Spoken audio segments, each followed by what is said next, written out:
Nuzulnya itu kalau bahasa kita sebab turun. Kalau dalam Quran itu ada asbabun nuzul, ada sebab turun. Quran itu yang turun kepada Nabi Muhammad itu ada yang turun begitu saja tanpa sebab. Jibril turun dan menyampaikan wahyu kepada mereka. Ada yang turunnya karena peristiwa. Nah, turun karena peristiwa ini, maka peristiwa ini disebut dengan asbabun nuzul. Ada yang turun karena pertanyaan. Dalam Quran itu ada ayat-ayat yang berbunyi, ya, wa idza sa'alaka ibadi anni fa inni qarib. Yas'alunaka 'anil yatama, yas'alunaka 'anil hakim. Mereka bertanya kepada engkau wahai Muhammad tentang anak yatim, mereka bertanya kepada engkau wahai Muhammad tentang terakhir. Turunnya ayat Quran ini dikarenakan ada pertanyaan. Nah, terkait Suratul Baqarah ayat 28 ini, Allah turunkan karena ada peristiwa. Jadi ketika Rasulullah dakwah di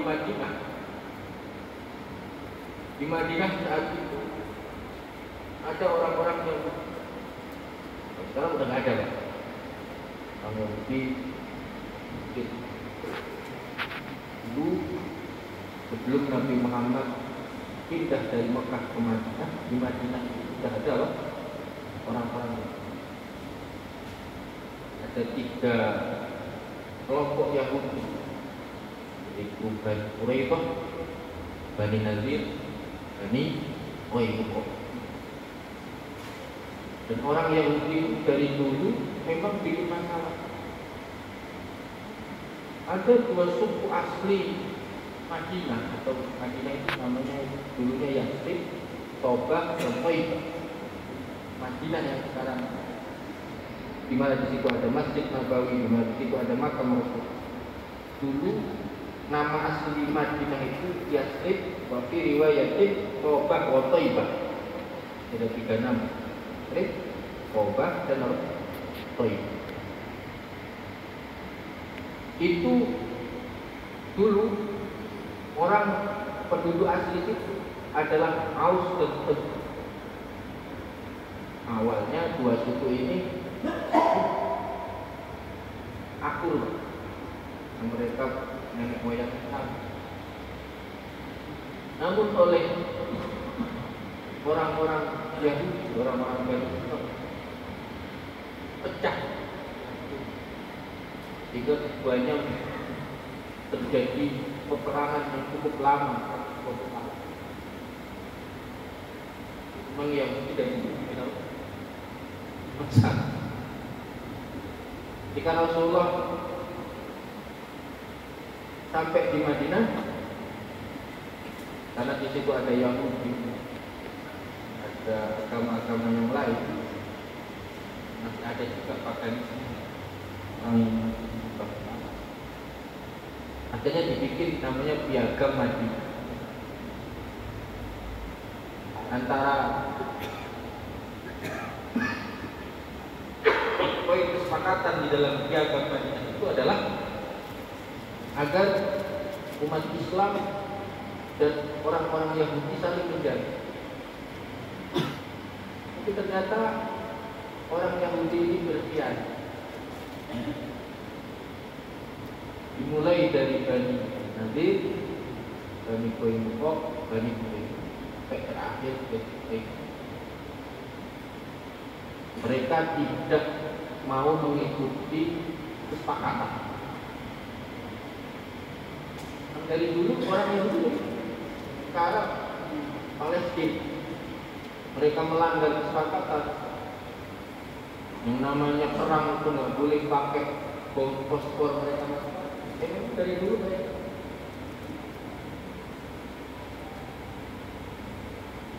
Sampai kalau bapak-bapak membaca tentang Bani Quraidah, itu Nabi Muhammad memerintahkan para sahabat untuk ratusan orang yang mereka sudah nggak bisa dipegang lagi.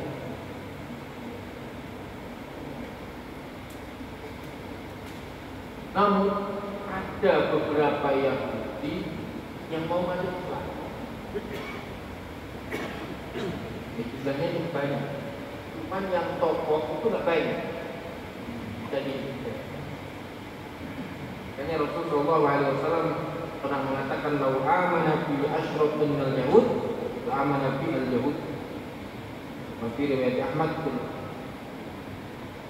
Andai kata beriman kepada 10 orang Yahudi yang tokoh, andai kata ada 10 tokoh orang Yahudi mau masuk agama Islam,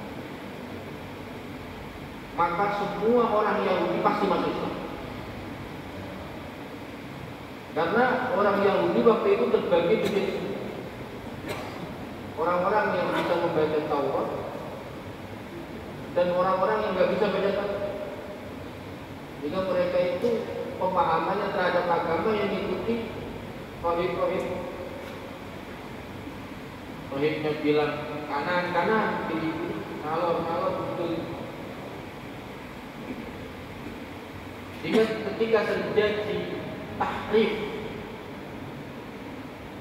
terjadi perubahan terhadap kitab Taurat, maka pemeluk Yahudi waktu itu tidak ada yang salah.